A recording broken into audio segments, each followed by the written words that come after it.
Welcome to The Strategic Edge, the podcast for entrepreneurs and business owners who want a competitive edge in the market. They want to be seen as the expert in their industry, and they're looking for cutting edge and innovative strategies that work across industries to help them scale their business like a boss. My name is Carden, and I'm your host. Welcome to the show.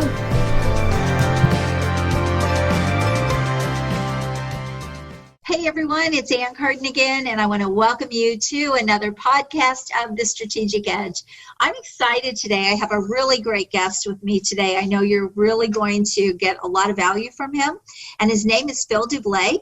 And he is quite accomplished in the business space, marketing, sales. In a lot of ways, he does some of the same things I do, but his background is incredible in technology, and he's helped technology companies to get investors, and he's got 30 years experience. So let me just do a very quick rundown of his accomplishments. But Phil, welcome to my show.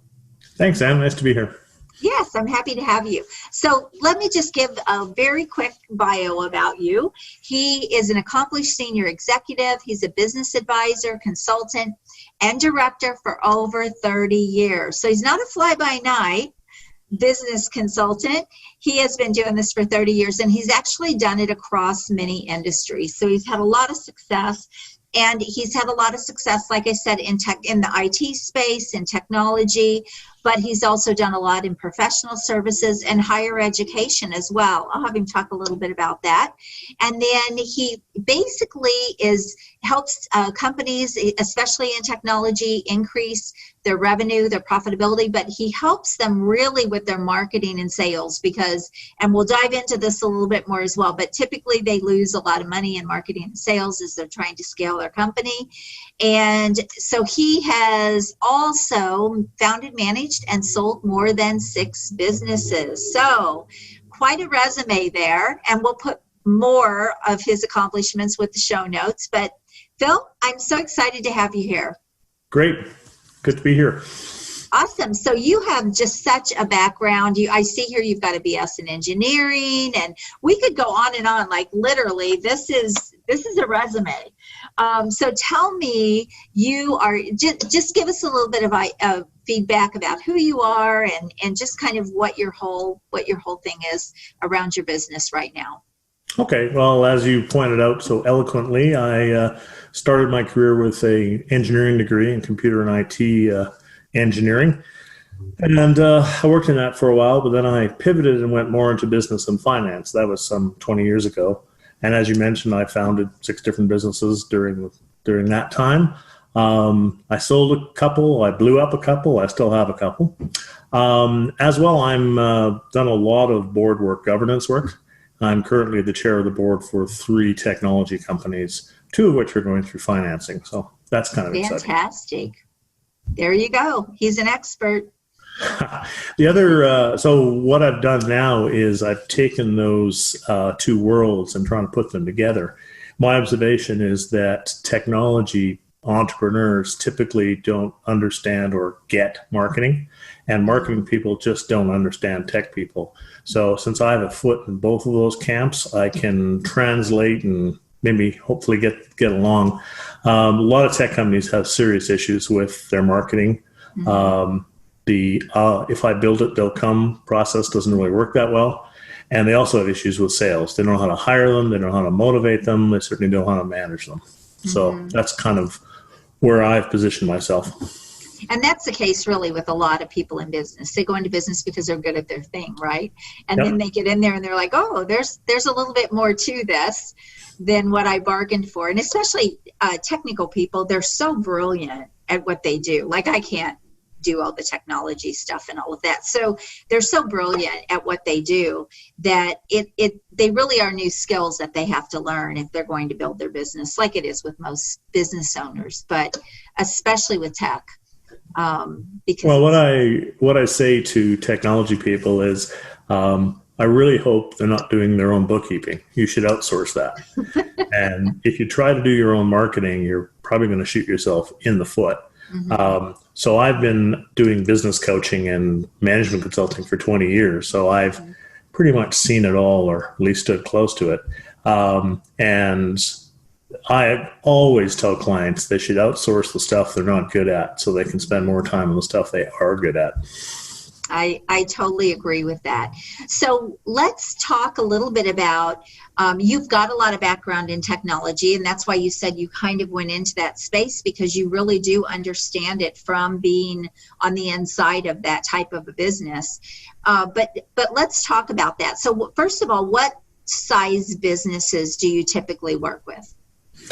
I've worked with all size businesses, but my sweet spot is the sort of the medium-sized business. And of course, everybody has their own definition of that.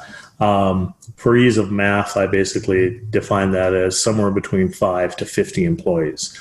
That's not a hard limit, of course. And I've helped lots of startups, and I've helped a few multinationals. But my sweet spot is the 5 to 50 employees. Okay, that's perfect. And so tell me about some of the problems they experience in marketing at that level. So even like, say, maybe the 5 employees, and then also maybe the 50. So kind of, that's a big range. So tell me some of the problems they experience. Well, typically what happens is a tech entrepreneur will found her company, and she's doing great tech stuff. And she probably has a CTO, Chief Technology Officer. So now the two of them are working together. Usually that's creative tension, but that's all good. Then they hire a programmer or two. And then, oh my goodness, the day comes when they say, what we need is a salesperson. So they talk to some salespeople. Salesperson comes over and says, so where's your marketing collateral? Did you know that your website really sucks and clients don't understand what it's all about? So then they scratch their heads and they figure, I better do some marketing. So the CTO and the founder go home on the weekend, and they basically create a website that does nothing from a marketing perspective. And they say, well, here it is. So if the salesperson joins them, the salesperson then tries to get some traction, probably gets frustrated and leaves. And they go through that cycle again.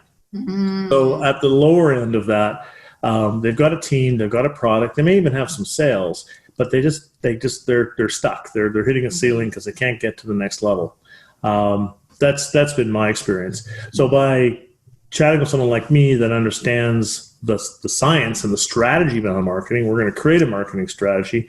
We're going to execute that marketing strategy, which will then lead to effective sales. That's how I'd look at that. Right, because they're two different processes, but they have to work together. If you get the wrong leads, the salespeople can't close, and vice versa. So they have to really work together. And if you have bad salespeople, it doesn't matter how much marketing you do. They're not going to get sales. Well, the typical problem is not getting the wrong leads; it's getting no leads. Mm-hmm. So they don't even probably do a lot. Right. Okay. So you really come in from a strategic standpoint when you do this, and you really help them figure out the entire strategy that they need to put in place to get the right people, to call them or to book on their calendar. Well, I talk to people every day that say to me, my website is not bringing me any leads. But we go through it and we look at it. No, that doesn't work so well. let's just change a few things and see what happens. But marketing is really simple in my view. The only job that marketing has is to provide qualified prospects so sales can work on them and close them. So marketing provides the names, sales provides the dollars.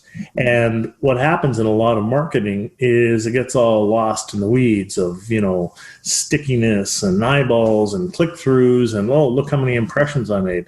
So I tell clients, are you getting qualified leads from your marketing, generally, website specifically? If you're not, it's not working, you got to do something. Now, that doesn't mean you change it every day, but, after giving it a reasonable trial, if it doesn't produce quality leads, it ain't working. It's that simple.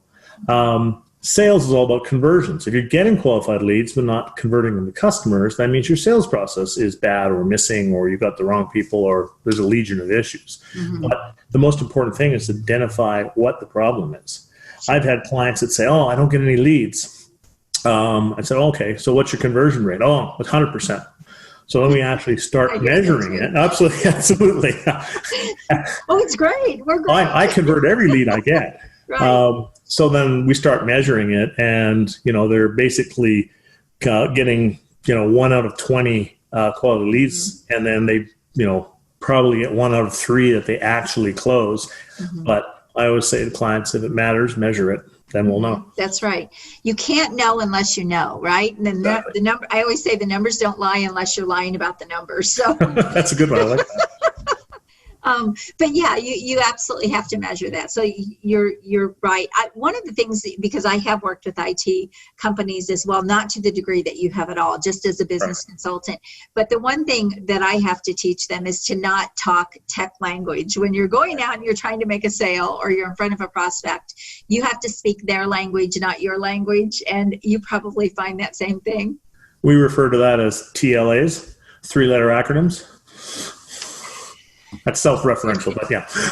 No, you get a lot of jargon and a lot of stuff. Right. That's the website too, right? I'm like, TLA. Gotcha. Right. No, and they do. And so they're talking over the person's head, or they're talking very analytical. And so people can't, they're trying to sell their thing, which no one understands their thing, right? And so you have to. Yeah, a quick comment on that. And I've seen this. I've helped companies raise millions of dollars and help them pitch. And we're going to talk about that, yes. Okay. But what I often see in a pitch, and on a website as well, is they spend 90% of their time, or real estate, talking about the truth and beauty of their technology and how cool it is and what it does and else like that. And they never once say, so those are the features, and never once talk about what the benefit to the prospect is. Fundamental mistake, but happens all the time. And actually, it's not just in technology. It's not just in IT. It's in the medical industry. You're going to see this across the board, because they know their thing really well, but they don't understand that in order for someone to want to buy your thing, they have to understand what they're buying and what it's going to do for them. Right. What's the solution, or what problem is it going to fix, or whatever. So those are really, really great points. Now, one of the things you brought up, and I just know this from knowing you, you talked about the fact that you have helped tech companies raise millions of dollars, and you don't go out and find the investors for them. However, there is some groundwork that typically has to be done, and tech companies are always looking for investors if they're going to scale. And a lot of times, correct me if I'm wrong on this, and maybe I'm getting a little off track from what I started to say, but they have to really almost move fast, don't they, in the tech space? Oh, yes. Speed is critical, because they'll be outdated if they don't get it up and going, they'll be outdated very, very quickly. So speed is very, very important in the tech space. But part of the problem with that is they need investors, but they don't know how to put together all the pieces that are going to be able to help them land investors. And so that is also something that's really impressive about what you do versus just a regular business consultant that works in that space, is you also have that background, and you have helped. You've been on boards. You're still on some technology boards, you said. Okay, and you have actually helped them put together all the pieces to go and raise millions of dollars. Talk a little bit about what are the things they need if they are looking for investors and they want to go out and find those investors. Well, I'll go from the general to the specific. It's very interesting that what you mainly need to be successful in pitching to investors is a really good marketing package, because guess what? It describes what you do and how you do it and why people benefit. So that marketing work is groundwork for a number of different things. If you have your marketing together, and of course, I'm assuming you have a business plan that actually, shows something reasonable. I always work with clients to build a business model, which is a big Excel spreadsheet that basically allows them to tweak different variables and see what the impact is, sensitivity analysis as and such. But basically, you'll have to present at least 3 years, better 5-year pro forma financial forecast that answers one question. And that one question is the investor, how do I get my hard-earned money back times 10? That's the question you have to answer. Most pitches miss that completely. Once you have that information in your head, then you create typically what's called a confidential information memoranda, which is basically a SIM. That's a TLA for you, by the way. And that's him basically describes the company, does all the marketing, and describes the investment opportunity, which, of course, answers the key question. Once you have that done, then you create a pitch deck, which most people are familiar with, PowerPoint or whatever your favorite tool is. They might be familiar, but do they know how to do it? Oh, probably not, because I've probably in my career, I've probably seen 1,000 pitches. I've been part of an angel investment group for 12 years. And, oh, wow. 80% of them are average, 10% are truly, truly awful, and 10% are brilliant. But, it's competitive. You want an investor, and the next guy wants an investor. He's only got $1. He's only got one sum to invest. Most likely they don't split it. Mm-hmm. So that pitch deck needs to answer questions, and often, in fact, pretty much always, you have a very limited time to present it. So if you spend 80% of your time talking about technology and you never get to the pitch for the investment, you've just wasted your opportunity. Wow, that is really, really great advice, because I will bet most people out there, they want those investors, but they have no idea how to really go about getting them or landing those investors. So that's super advice. There's also a connection to the management consulting business coaching, because one of the questions people ask is, so what do you want the money for? And you better have a good answer for that. You better show how every dollar that you get, creates 5. Mm-hmm. And so you need the fundamental understanding of your business and where you're going to use it. Mm-hmm. So it's actually, it's really to their benefit to write someone like yourself into their plan to the investors. Is it not, to basically say that they're going to be working with a business consultant, or to have that piece in there? Yeah, I joke with my technology clients and say that basically by adding my resume or name to your pitch, you're showing that you have adult supervision. And investors do like that. We all need that at times, don't we? Yeah, so I've served on a lot of boards, and what investors are looking for in that context is they want to know the management team is rounded and seasoned and actually maybe has the possibility of delivering. So adding some gray hair and experience to the board is certainly a way of achieving that. Yeah, that's fantastic advice, and that clearly you can tell that he knows what he's talking about. And like he said, he's seen over 1,000 pitches, and so he really does have some expertise there. So if you need a marketing strategy and you need all those pieces put together, Phil would be great for that. So I want to back up a little bit, though, and talk about actually your business advisory services, your management, what you do really in your core business. The investor part is something that you can offer them that I don't think a lot of business advisors and business consultants can offer to their clients. So I think that really does set you apart and helps you stand out in the industry as the expert that you are. But let's talk about just your core business and what you do with tech companies, how you help them. And we talked a little bit about marketing, but do you have sort of a process that you work with them on? Or how do you, if I wanted to work with you, Phil, what would I expect, or what would be your process that you would take me through? Well, again, starting from the general, one of the problems I've come, as I'm a professional engineer registered in the province of Alberta, and it's a highly regulated profession. You have to go through 4 years of pain and lots of exams to get that designation. A business advisor, business coach, or to even a management consultant can roll out of bed in the morning and declare that they are one and go sell it. That out. Yeah. So a lot of people have been burned by that. So I always take a pain to describe that I actually do have real business experience, and as we talked earlier, founded businesses and those things. Once we've established that, then basically we do a needs analysis. And I have a really interesting proprietary software package. We call it Profit Acceleration Software. And that analyzes businesses up to 40 different dimensions and produces a very comprehensive report of the opportunities that business has from a primarily sales and marketing perspective. Mm-hmm. We use that as a roadmap because it prioritizes where the low-hanging fruit is, and then we start to work. There's 2 ways of doing that. The first one, and fastest results, is one-to-one coaching. So that basically means I meet with my client usually about an hour every 2 weeks, and we review what they're working on, what the problems are, and I load them up with homework for the next 2 weeks. That's how the fastest results happen. Mm-hmm. The next option, which is can be equally good or better depending on the situation, is I have a group mastermind I call More Profit Finder. And what that is up to 8 people will be in the mastermind. Mm-hmm. Obviously not directly competitive, it's just not an issue. And we work through similar things, but it's in a group setting.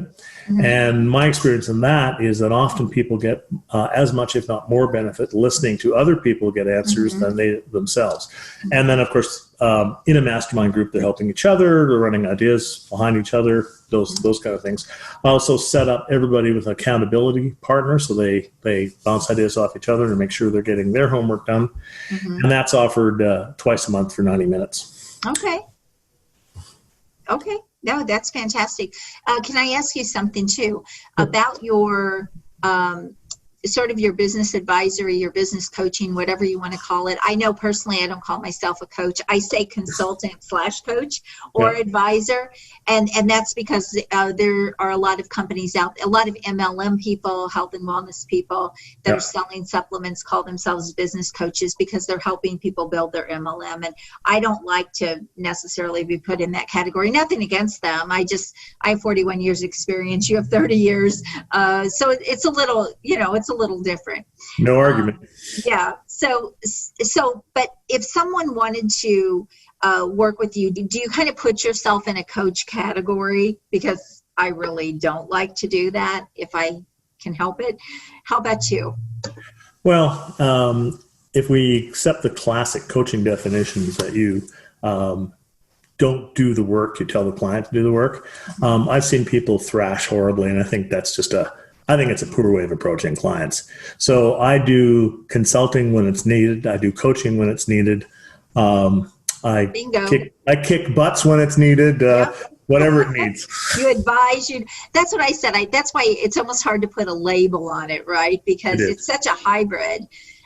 You're like me. I'm teaching a lot of the times. I mean, if you think about, Michael Jordan has the coach who's telling him what he's doing wrong or who's telling him what he needs to fix. And I don't know where the coaching definition came from. I think this came more out of the life coaching space, maybe, where, the client already has everything they need to know. That's not the case in business, though. And in marketing and in sales, it is just not the case. If they knew, they would be doing it. Well, and people misunderstand what coaching is. People think that coaches are for companies that are broken or they're weak and wounded, where actually every Olympic athlete, every professional sports team, they have a coach. Why? Because they want to go from good to great. Right. So I tell people that there's absolutely no stigma about having a business coach. In fact, it shows that you're a good business person. But moving to consulting, there's also a lot of bad stuff that happens in consulting. There's no other way of saying it. So as I said earlier, it really strikes a balance. Another good example is serving on a board or even a chair of the board. You have to strike a balance between grabbing the reins yourself and doing the work or coaching the executives to do it properly. So I run into that balance every day. Mm-hmm. Right. Now, do you actually do the work for your clients? I mean, I will, there's certain things I'll tweak or I'll do a little bit of work for them, but I don't typically do all the done for you unless someone on my team is providing something special, like helping them write a book or whatever. How about you? Do you do the done for you services or? I do to a limited extent. Just because I've done a lot of those things many times and I'm pretty good at it. So I can get it done in a quarter of the time with a whole lot less pain if I just do it. Typically, however, I get the client to do the heavy lifting and I do the edits and I do the the tweaking. But there's no point in me sitting on my throne with my arms crossed waiting for the client to deliver if they're just thrashing. It's just not the right thing to do. Right. No, it's all about getting them the results, right? That's what we're there for. So whatever that takes. Yeah. No, I love it. No, you and I have a lot of the same philosophies, and that was one of the reasons why I really wanted to bring you on here too, because I think it is important for people to understand. And I love too that you said, a lot of people don't think of coaching or consulting as going from good to great, but I don't understand why people don't do that, because if all the years I was building businesses, if I would have had access or known of someone who could have helped me in those businesses, I would have been all over that. And I don't know why people don't take advantage of working with someone, because really we're their partner for success. That's what I say. I'm your partner for success. It's funny. I tell clients that when I founded my first business, I sure wish I had me. I say that all the time. Because the expensive mistakes that I made, so I can provide someone that knowledge without they don't have to leak all that blood and treasure all over the place. Absolutely. And I think you just hit on a really key point as to what separates you from other people out there who might be calling themselves a coach or decide to just buy into a program or a certification, or wake up and roll out of bed and say, hey, I think I'm going to be a business coach or a business consultant. You cannot make up for real world experience, real world mistakes, real world pitfalls, right? And scar tissue. And success. Yes. So you cannot make up for that by just buying into something. You can't buy your way into all of that, right? So that is the thing that sets you apart. That sets both of us apart really is that experience. So what are some things, let's talk about some marketing. How can you make someone change their marketing so that it's going to bring them those quality prospects that they want? Give us some ideas or some examples. Well, there's, I always like to look at fundamentals, and just like I said, marketing only purpose is to deliver qualified leads. People that are looking for something have one or both of these problems. The first one is they have a problem they want to get rid of and they still have it, or they're looking for a result that they don't have yet and they want it. It sounds really, really simple, but that's what it is. And you need to address both of those in your marketing. There's actually 4 steps that we talk about. The first step is interrupt, which is basically people are bombarded with so many messages these days, you have to interrupt them. And I'm not talking about something horrible. I'm talking about something that if you're in the market for a widget, the interrupt should tell you that there's information about widgets here. Then you're basically engaged. So once they've seen been interrupted, you need to engage with them. I'm generally in the context of websites, you want to give them a reason to keep reading, which then leads to the third part, which is educate. And educate gives them all the reasons, all the things they should think about when they're buying, and subtly, or sometimes not subtly, why you're the vendor of choice. And at the end of that education process, they should think, wow, this is really good. And then, and only then, do you come up with your irresistible offer. And that irresistible offer has to be just that. It should be a no-brainer decision for them to try you or buy you or those things. If you have all your marketing following that plan, you're probably going to be successful. The mistake I see over and over again is people put on their website, free consultation, call. Well, you haven't earned the right. No one's going to call because they don't know that it's worth calling you. So there's definitely some science behind how to get your marketing improved. Right. And really, you can probably improve almost anyone's marketing unless they've worked with another Phil or Nan. So you could go in and you could really improve anyone's marketing. And I became passionate about marketing because over the years, you probably did this too. I burned up hundreds of thousands of dollars in marketing, not knowing what I was doing. And I finally came to the conclusion, I'm like, I should probably learn about this.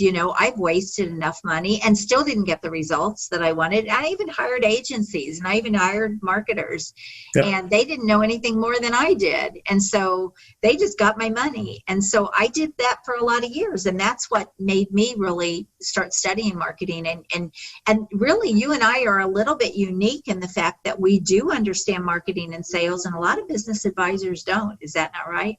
Oh, that's absolutely true. I had a client that insisted on making a television commercial for their tech company. They dropped almost 6 figures, but didn't have any of these principles I talked about, so they got nothing out of it. Ouch. All you can do. So, that's very true. I could tell you a lot of stories I hear that, you know, oh my goodness. And not only my own stories, I know you've been there too, but even from, you know, business Yeah, owners definitely. and the money they've spent on, you know, a $30,000 or $50,000 website that Yeah. brought them nothing. I'm like, well, yeah, it's a brochure. It looks Yeah. nice. So no, that's excellent. Let's talk about sales a little bit. So we've talked about your process with marketing. So let me back up. So they do an assessment with you. You kind of discover or uncover where their opportunities are, where there may be gaps, right? Yeah. And then the next step is you decide on the solution that how they're going to work with you. And then you start working on implementing, I always say, the fastest path. Is that right? Yeah, the profit acceleration software I talked about earlier basically will prioritize where the best things to work on, assuming that myself and the client agree that that is the best. That's where we'll start, and typically that provides almost immediate benefits. As a rule, I don't want to guarantee this, but my fee is generally paid for in the first month, so it's it's almost that's my irresistible offer, by the way. Right. You know, actually, we're a lot like that because that's the same thing with me. I want to help them find their money back very, very quickly. So, Exactly. They feel like it's the best thing they've ever done. So I understand that. So let's talk about the sales process a little bit. Now, do you actually work with their sales teams? Do you train their sales teams? What is your process there? Because I know some don't and some do. And what is your process?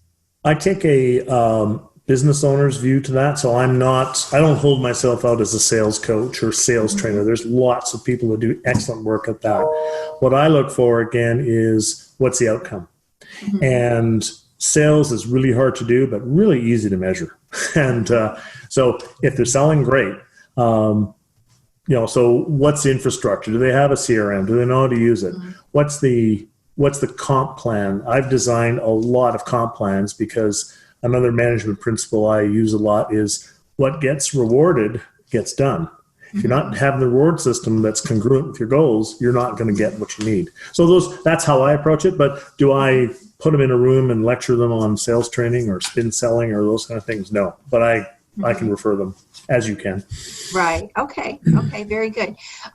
So talk a little bit about some of the problems that they experience. Are they trying to do sales themselves, or you said they're bringing in people, but they probably, and I know you probably experience this, they don't really know what to look for either.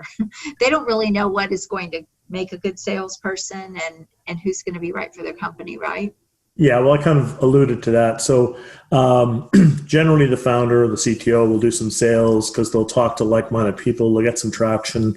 And then as they want to grow the company, they actually need to do sales and they have to really do their real job instead of doing sales. So they want to get a salesperson. As I said earlier, they probably have never designed a sales compensation package before, so they guess. And often they get it wrong. You're absolutely right. They don't know how to hire a salesperson or what to look for. We had a client. This is actually one of my businesses a while ago. We were a small tech business, and very high touch, very roll up your sleeves and do it. And we hired an ex-IBM salesperson who'd carried a book of $50 million. So I thought, wow, we've hit the big time. Yeah. The guy didn't sell a thing and had to let him go after 6 months because he was used to having a fleet of assistants around him and huge budgets and everything like that. It just wasn't a good fit. So that was one of my bits of experience I learned. The hard way. That's the hard and expensive way. So that's the fit. You have to have the right salesperson for your company at its current evolution, and they have to obviously be able to speak the tech talk but not do the tech. And they have to basically do the selling. So taking those qualified leads that hopefully marketing is providing and doing what's necessary to close it. But so much today is relationship selling. It's just not, I'm here for a quick buck. You've got to, get the rapport with the client and be there and do the follow-up and all those things. And a lot of tech people don't know the nuance of that. So. Right. And that's a great thing. Really, that's the great thing about social media content, because you can have buyers coming to you who are almost already sold because they have seen great marketing. Yes. and a lot of people really miss out on that piece. If people can go and find out everything they need to know before they ever book that call, it makes the sale, I always say, like having coffee. Let's just have coffee and sign you up, right? Yeah. I mean, they're already almost sold. One of the things I do want to talk about, though, and I experience this a lot with a lot of the clients that I work with, is they have they don't really have a sales process. And so as a result, their sales cycle is really, really long. They're not closing that sale fast. They don't have the process in place. And so that sale might take, 5 or 6 calls, and it might take months to close. And I've worked with companies where, they're like, we're closing, it's taken us 4 months to close the sale. So do you experience that also in the tech space?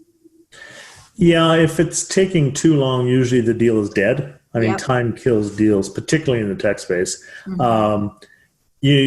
As a tech entrepreneur, you need to understand where your client's pain is, and you need to show how you can solve that pain as quickly as possible. Mm-hmm. If they haven't decided that you're the right solution, as you said, over coffee, Mm-hmm. you're probably either not the right solution, or B, they didn't understand that you're the right solution, different Mm-hmm. problems. Confused, right? And they'll move on. There's just no, it's Right. not going to take months. There's some exceptions to that. Government RFPs are probably the most horrible example of that. But certainly, if it's gonna happen, it needs to happen quickly. Right. No, that's exactly right. So do you help them put a process in place to really streamline and simplify their sales? Absolutely. You made me smile earlier when you talked about a sales cycle. Most tech companies don't have a sales cycle in any reasonable sense. Here it is, go sell it. that's my Right. Right. That's So interesting. this sales process again has to dovetail with the business process, Yes. because what's happened in tech companies, and I've had a tech company that this happened, is you get a really good salesperson and they sell, and then they throw it over the wall at operations and say, well, go deliver that, and I'll go on to the next sale. Well, of course, from a customer management perspective, that's terrible, because the operations people weren't part of the specification. They're guessing what they have to implement. Customer's happy. Salesperson, as the ops people would tell me, the salesperson's got their commission, they're out golfing. Well, here we are working, right? So there's some definite issues. Right. No, that's a really good point. That happens a lot in companies where things are just not cohesive. They're not, Right. they're not working together. It's almost like different companies. Everyone's doing their own thing and doing different things. And until you can pull all that together and make it cohesive, it's not going to work really well. Exactly. And that is the value, by the way, of having someone like yourself, because you can see those gaps. Where's the hole? Where's the gap? Where's the thing that is slowing down this company or stopping them in their tracks or not working? And you can quickly identify what needs to be done and help them get it done, versus they're years down the road and they have no idea why it all didn't work. Well, and I can predict to a fairly high degree of precision if it's a wrong strategy where it's going to end up. So yes, that's That sounds like experience. Yeah, or something like that. Right. Yes, it'll all end in tears if you do it this way. Yes. Yeah. No, I love it. You share some really, really great information. Any strategy that you think is just what do we want to say? Just your favorite strategy to implement into a company, or something that every business owner should know? Every tech company should know. Can you think of just one thing that's a game changer? Don't run out of cash. Cash is king. Particularly if you're in a high growth mode, it's so easy to get excited about the next deal. I had a client, this was after the fact, that they got an order of a lifetime. They got like a $10 million order, and this was $1 million company. And they came that close to going bankrupt because they didn't negotiate properly. The 15% margin they have was the holdback at the end. So they were trying to, they had no profit. They didn't have any cash, and it was very traumatic at the time. It's really important that you stay out of cash. So I was being a little flip, but really it's don't run out of cash is probably the number one business lesson that anyone should learn. Well, because that's why businesses fail. They run out of cash. That's exactly right. Otherwise, you can spin on a dime and shift and make changes and pivot. But if you don't have any money, there's nothing you can do, right? You got it. So yeah, no, that's great. Really, really great advice. Anything else you want to share with us or share with my listeners that we have not covered? Not really. I mean, the thing that a lot of people do, particularly in marketing, is they make decisions by feel or emotion, those things. Mm-hmm. Again, as I said earlier, if it matters, measure it. And if they're not getting hard data, if they're not getting, tangible outcomes, mm-hmm. You're just guessing. And mm-hmm. generally, if you're guessing in business, you're going to be wrong as often as you're right. Mm-hmm. No, that's great. That's really great advice. Well, you've covered a lot today. We've gone from how to get investors to how to market to how to get a sales process in place. I'm not even tired yet. So yeah. Oh my gosh! See how amazing? I know that's because you're passionate about it. Yeah. See, what is it when we're passionate about it? It never feels like a day of work, right? Exactly. I eat, sleep, and breathe business. How about you? Oh, me too. No, this is the best game in town. Yeah. It is for me too. So I love that. No, this has been really, really great. If there's anything else you want to share before we wrap it up, you have really given a lot of great value here, and I know things that are really going to help people. This needs to get out to them, and so they can hear this podcast and hear your expertise for sure. Well, thank you for your interest. It's been a lot of fun to talk about stuff that I am passionate about, and I'd be delighted to help. He is amazing. He's an expert in his field. And again, I think one of the things, just to kind of pull this all together that we talked about, he really is completely different from most people out there. He not only understands the business side, but he understands the investor side.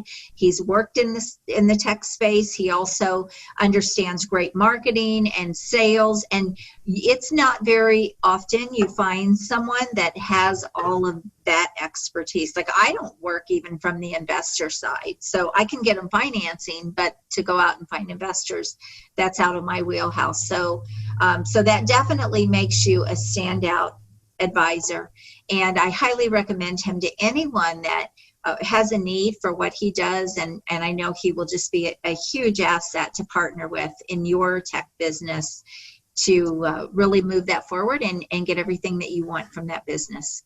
I'm trying not to blush. Carry on. Yeah. Well, we tried to get the lighting right right before. I think I do see some red cheeks there. I'm Probably. Kidding. No, he's awesome. I highly recommend Phil. And Phil, thank you so much for being on here with me today. This has been a lot of fun. Thanks, Ann. And and he's also a really nice guy. He's a great guy too. So you'll like him. You can see he smiles. He's not stuffy. You're not stuffy, Phil. No, that's true. All right. This has been great. Everyone, Phil, how can people reach out to you and how can they find you? You can send me an email at Phil, which is PHIL, at my last name, which is Doublet, DOUBLET.ca. Don't use .com, it won't work. .ca.